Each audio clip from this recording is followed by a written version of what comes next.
এই পাগলা মসজিদের সূচনাটা কেমনে হলো? 2 নম্বর, পাগলা মসজিদ কেন হলো, কখন থেকে হলো? 2 নম্বর। 3 নম্বর হলো এই মসজিদে মানুষের দান করার প্রবণতাটা কবে থেকে হলো, কিভাবে হলো? এই 3টা বার জানা দরকার আছে না? আজকাল তো মোবাইলের যুগ, ফেসবুকের মধ্যে পাগলা মসজিদ সম্পর্কে নানান কথা আসে, হ্যাঁ, ভুয়া কথাবার্তা। এমনও কথা আছে যে নদী দিয়া এক বুজুর্গ যায় নামাজ বিছায়া পানি দাইছে, তো ভুয়া কথা। হ্যাঁ,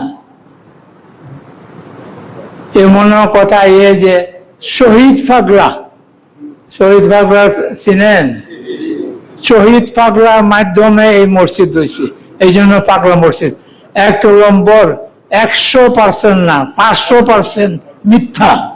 হ্যাঁ, শহীদ পাগলা কবে?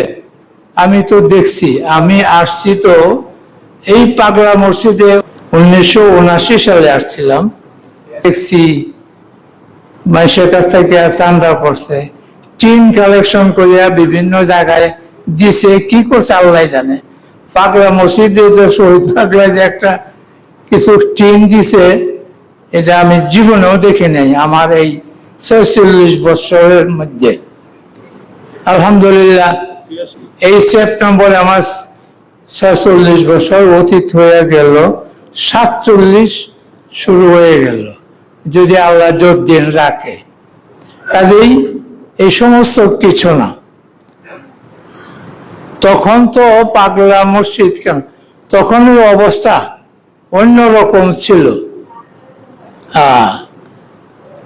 বড়োদয়া কলেজের প্রফেসর জিয়াউদ্দিন সাহ, আজ থেকে 50 বছর আগে উনি একটা লেখা দিছিলেন।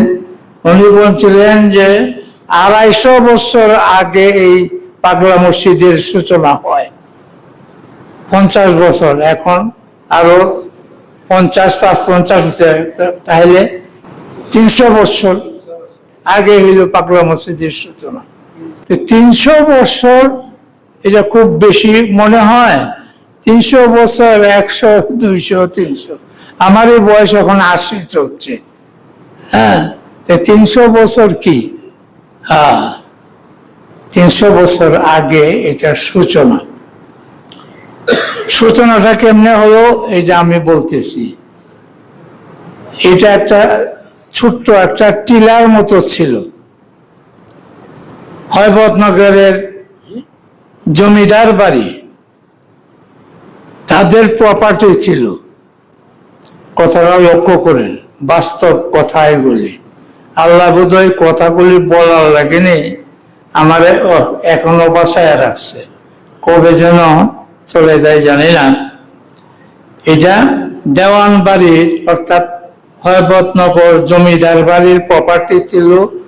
এই টিলাটা ছিল সোয়ারিঘাট। তারা এখানে আইসা নৌকায় উঠে বিভিন্ন জায়গায় সায়ের করত। হ্যাঁ, আগে তো অন্য ছিল না, খরস্রোতা নদী ছিল, চতুর্দিকেই পানি স্রোত। আমি নিজে দেখেছি ভাটি, এই মিঠা বন, ইটনা বন, আরো যত বন আছে ভাটি এলাকায়, সেখান থেকে ডাইরেক্ট নৌকা নিয়ে মহিলারা আসছে পাগলা মসজিদে। পাগলা মসজিদে মহিলারা নৌকা দিয়ে আসছে, নৌকা দিয়ে গেছে। এখন তো পানি নাই। সে যাই হোক, এই টিলার উপর আমাদের